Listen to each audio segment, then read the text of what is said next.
Boa tarde, galerinha do sexto ano. Hoje preparei uns slides aqui para falarmos sobre o conteúdo do capítulo que estamos estudando, sobre Roma.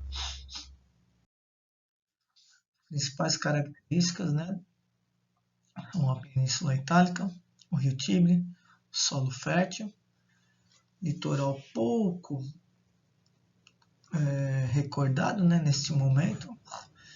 Os habitantes na península, no lado norte os galeses, no centro os etruscos e os latinos, no sul os gregos. Aqui é o desenho do nosso mapa da Roma antiga e da Itália de hoje, né? Dividido com o nosso índicezinho ali em cima, dividido por cores na legenda. A fundação de Roma, histórica 1000 anos antes de Cristo pelos latinos e a lendária 753 a.C. por Rômulo e Remo. Separei uma outra videoaula sobre Rômulo e Remo para passar para vocês também, que é um conteúdo bem legal para estudar.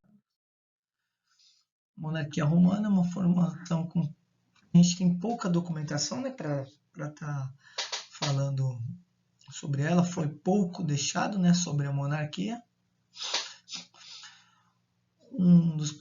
O rei acumulava uma das principais funções, né, a parte da religião, parte jurídica, parte executiva, Senado, Conselho de Anciões, poder de veto e legislativo, Assembleia ou Cúria e a ratificação.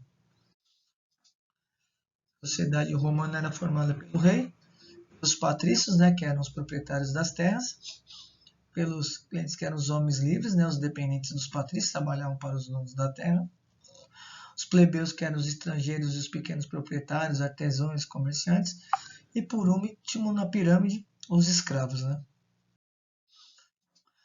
Patrícios e depuseram Tarquínio, o soberbo, né, que foi o último rei. Ele era etrusco. E aí foi implantada a república. O poder ficou concentrado no Senado, o Supremo e o poder legislativo, e o responsável pela escolha dos magistrados. As magistraturas republicanas são os cônsules, são 2 eleitos anualmente, presidiam o Senado e propunham leis. Reitor, responsável pela justiça. Censor fazia o censo da população conforme a renda, a partir daí montava um álbum censorial.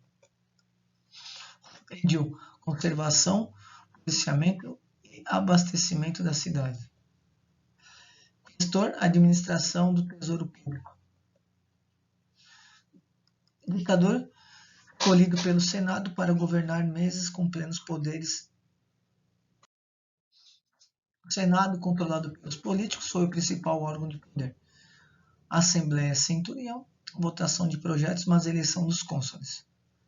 Assembleia Curial, assuntos religiosos. Assembleia Tribal, escolha de questões e edes. Os plebeus não tinham direito a nada. Voltas por direitos. Monte Sagrado. 496 a.C. Tribunos de plebe. Os tribunos da plebe eram eleitos por um ano para representar e defender as reivindicações dos plebeus, sendo imunidade mais veto sobre o Senado. 450 a.C., Lei das 12 Tábuas, primeiras leis escritas de Roma. Em 445 a.C., Lei da Canuleia, permissão para casamentos mistos entre patrícios e plebeus. Toda a população praticamente começou a se misturar. E 366 a.C., a lei de Licínias, com os plebeu, mas a partilha das conquistas com os plebeus. Então, tudo que era conquistado, eles dividiam, né, entre o cônsul e os plebeus. 326 a.C., fim da escravidão por dívidas, porque todos que acarretavam muita dívida acabavam se tornando. A expansão territorial, Agora Roma, essa parte verde do nosso mapa, ela atingiu praticamente um grande império, atingiu quase toda a Itália onde conhecemos hoje. As guerras púnicas são as guerras entre Roma e Cartago, disputa pela Sicília e pelo comércio do mar Mediterrâneo, o Oriente entre a Macedônia, Síria, Grécia e Egito, e o Ocidente a Península Ibérica e a Galícia. Consequências da expansão. O mar Mediterrâneo controlado pelos romanos, entrada de riquezas em grandes quantidades, ruína de pequenos proprietários, concorrência com grandes proprietários enriquecidos com as conquistas, êxodo rural, empobrecimento da pele, né? Ficou conhecido como pão e circo, né? Porque praticamente a população foi enganada e entrada de milhares de escravos dos povos conquistados, né? Os povos que foram praticamente escravizados e conquistados pelo Império Romano. Consequências da expansão, surgimento da classe dos homens novos ou dos cavaleiros, patrícios passam a depender de cargos públicos, contato com o Oriente e profissionalização do exército. Questão H em Roma, triunfo e a miséria. As animais selvagens espalhados na Itália têm cada um a sua toca, em seu covil e a sua furna. E aqueles que combatem e morrem pela Itália têm apenas o ar e a luz. Mais nada, sem teto e sem casas. Andam errantes com as suas mulheres e filhos. Isso quem escreveu foi Tibério Graco. Tibério Graco foi assassinado no Senado em 133 a.C.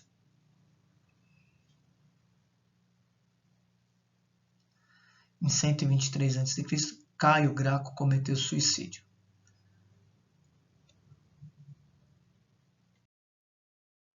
Crise e reformas, as lutas civis, quando a agricultura, a pecuária e a população de alguma região, seja na antiguidade como agora, não dá certo, começam a se surgir as crises, as reformas e os conflitos, né, pessoal? E na Roma Antiga não foi diferente. Aí eu digo que daí começou a declinar, né, o Império Romano. A crise da República. A crise da República Romana não foi somente uma crise econômica, mas também política. Conservadorismo patrício em não aceitar reformas permitiu que os generais do exército ocupassem o poder, subtraindo as funções políticas do Senado. Então, o exército começou a tomar conta também, aí os senadores acabaram perdendo um pouco o poder. E um virato foi com 60 a.C., com César, Pompeu e Crasso. Segundo triunvirato, que foi com Marco Antônio, Lepídio e Caio Otávio, é recebido em Roma como o salvador da República, mas tornava-se o fundador do Império. Após vencer Caio Otávio, tem o poder, recebe o Senado, né, como título, vira o principal senador, mas os problemas sociais e o desarranjo econômico continua. Baixo Império, volta do final do século II d.C., começou a diminuir as conquistas do Império Romano e começou a diminuir a economia, a parte da agricultura e a pecuária, e a tendência foi a diminuição da economia e, consequentemente, a diminuição do Império. Aqui mais um pouco que eu fiz nesse slide sobre a decadência.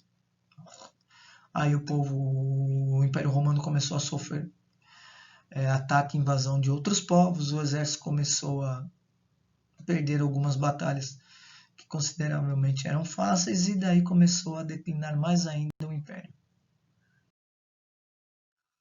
O Império em crise, Diocleciano cria a tetrarquia, pelo edito máximo tenta controlar os preços. Constantino reunifica o Império e permite o cristianismo. Então, como eu já havia comentado com vocês em outra aula, Constantino foi o imperador que liberou o culto cristão, culto a Jesus Cristo. Constantino, ele era cristão, mesmo quando era proibido o culto cristão em Roma, ele já era cristão. Teodósio dividiu o império entre Império Romano do Oriente e Constantinopla e Bizâncio.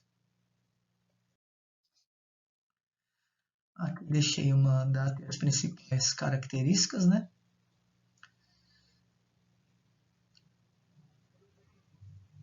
Do Alto Império e do Baixo Império. A divisão do Império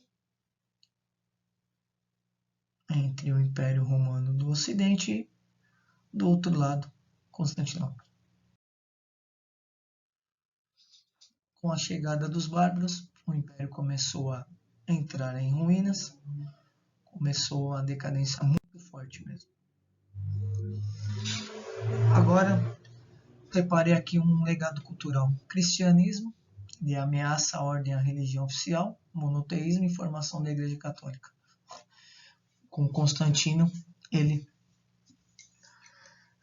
conseguiu fortalecer a religião católica, a religião cristã, que é uma das maiores do mundo hoje.